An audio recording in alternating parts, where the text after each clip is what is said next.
my colleague, Chairman Nadler. I thank him for the extraordinary job that he has done as Chairman of the Judiciary Committee and throughout these difficult proceedings. Madam Speaker, my colleagues, my fellow Americans, I rise to support the impeachment of President Donald J. Trump. When a man, unprincipled in private life, desperate in his fortune, bold in his temper, possessed of considerable talents, having the advantage of military habits, despotic in his ordinary demeanor, known to have scoffed in private at the principles of liberty, when such a man is seen to mount the hobby horse of popularity, to join in the cry of danger to liberty, to take every opportunity of embarrassing the government, the general government, and bringing it under suspicion, to flatter and fall in with all the nonsense of the zealots of the day, it may justly be suspected that his object is to throw things into confusion, that he may ride the storm and direct the whirlwind. These are the words of Alexander Hamilton, written in 1792. Could we find a more perfect description of the present danger emanating from 1600 Pennsylvania Avenue?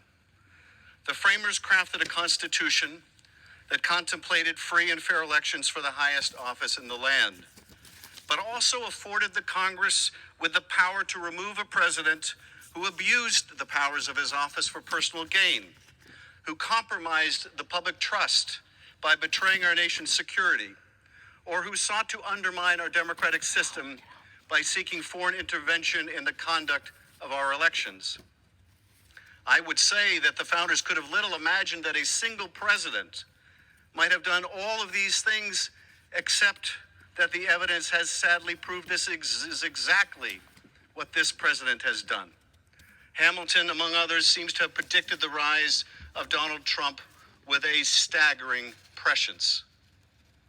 Having won freedom from a king, the drafters of our Constitution designed a government in which ambition was made to check ambition, in which no branch of government would predominate over another, and no man would be allowed to be above the law, including the president, especially the president, since with whom would the danger be greater than with the officer charged with being our commander-in-chief? Over the course of the last 3 months, we have found incontrovertible evidence that President Trump abused his power by pressuring the newly elected president of Ukraine to announce an investigation into President Trump's political rival, Joe Biden, with the hopes of defeating Mr. Biden in the 2020 presidential election and enhancing his own prospects for re-election. He didn't even need the investigation to be undertaken, just simply announced to the public. The smear of his opponent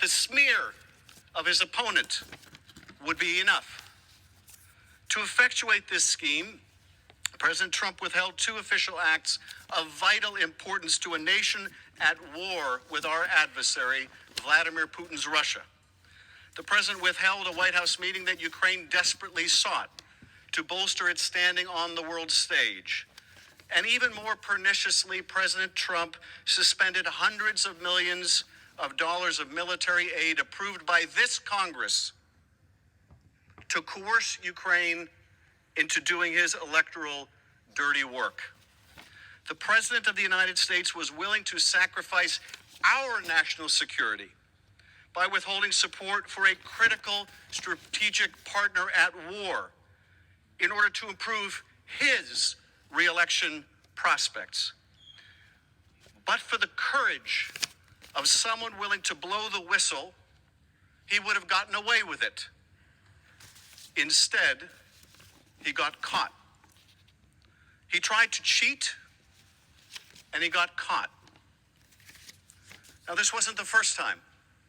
As a candidate in 2016, Donald Trump invited Russian interference in his presidential campaign, saying at a campaign rally, "Russia, if you're listening, I hope you're able to find the 30,000 emails that are missing." A clear invitation to hack Hillary Clinton's emails. Just 5 hours later, Russian government hackers tried to do exactly that. What followed was an immense Russian hacking and dumping operation and a social media disinformation campaign designed to help elect Donald Trump. Not only did candidate Trump welcome that effort, but he made full use of it, building it into his campaign plan, his messaging strategy, and then he sought to cover it up. This Russian effort to interfere in our elections didn't deter Donald Trump. It empowered him.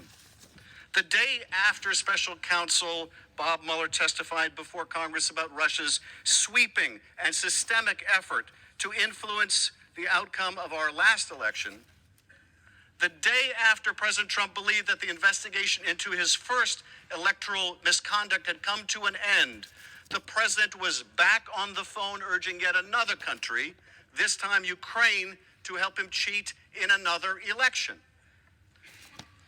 3 consecutive days in July tell so much of the story.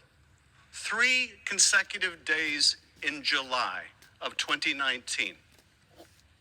July 24th, the day that Special Counsel Mueller testified before Congress, and President Trump thought he was finally in the clear.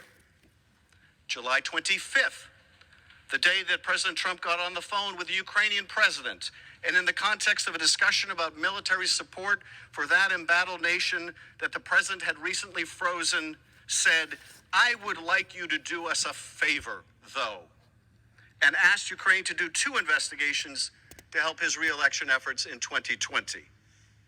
That was July 25th. And then we come to July 26th, the day Gordon Sondland called President Trump on his cell phone from a restaurant in Ukraine. Gordon Sondland, not some anonymous never-Trumper, but $1 million donor to the president's inauguration and his hand-picked ambassador to the European Union. What does President Trump ask Sondland the day after this call? What does President Trump ask? What does the president want to know? Did he ask about Ukraine's efforts to battle corruption? Of course not. Did he ask how the war with Russia was going? Not a chance. On the phone, his voice loud enough for others to hear, President Trump asked Sondland, "So he's going to do the investigation?" And the answer was clear. Sondland assured Trump that the Ukrainian president was going to do it, and that he would do anything you asked him to. If that wasn't telling enough, my colleagues, in a conversation that followed, an American diplomat dining with Sondland asked if it was true that President Trump didn't give a blank about Ukraine. Sondland agreed, saying the president cared only about big stuff. The diplomat noted that there was big stuff in Ukraine, like a war with Russia.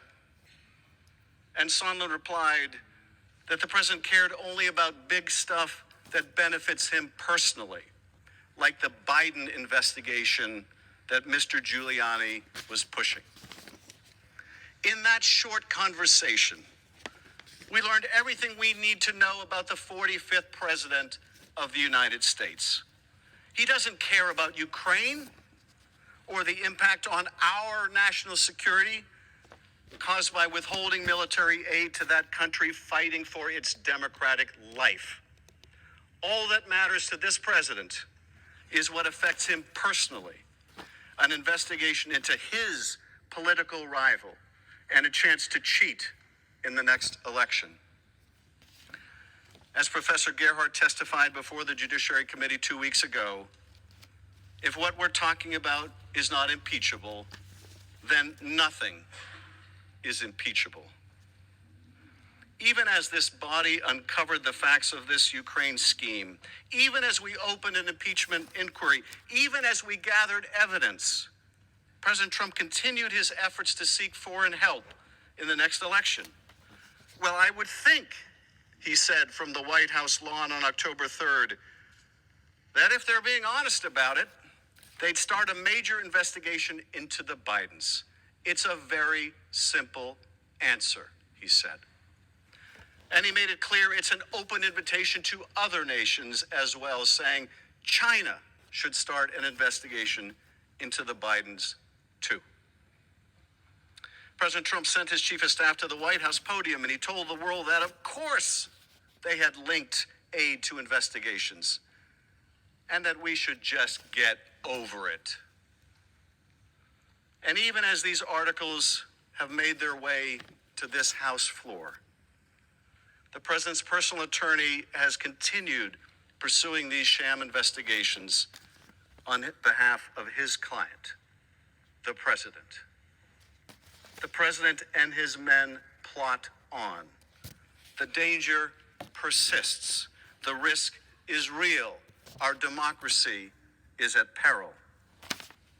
But we are not without a remedy prescribed by the founders for just these circumstances: impeachment. The only question is, will we use it? Or have we fallen prey to another evil that the founders forewarned? The excess of factionalism, the elevation of party over country. Many of my colleagues appear to have made their choice to protect the president, to enable him to be above the law, to empower this president to cheat again, as long as it is in the service of their party and their power. They've made their choice, despite this president and the White House stonewalling every subpoena, every request for witnesses and testimony from this co-equal branch of government. They have made their choice, knowing that to allow this president to obstruct Congress will empower him and any other president that follows to be as corrupt, as negligent, or as abusive of the power of the presidency as they choose. They have made their choice, and I believe they will rue the day that they did. When Donald J. Trump was sworn in on January 20th, 2017, he repeated these words: "I do solemnly swear that I will faithfully execute the office of the President of the United States and will, to the best of my ability, preserve, protect, and defend the Constitution of the United States." Has he lived up to that sacred obligation? Has he honored his oath of office? Has he preserved, protected, and defended the Constitution of the United States? The uncontested evidence provides the simple yet tragic answer: he has not. In America, no one is above the law. Donald J. Trump sacrificed our national security in an effort to cheat in the next election. And for that, and his continued efforts to seek foreign interference in our elections, he must be impeached. I reserve the balance of my time. Gentleman from North Dakota. Madam Chair.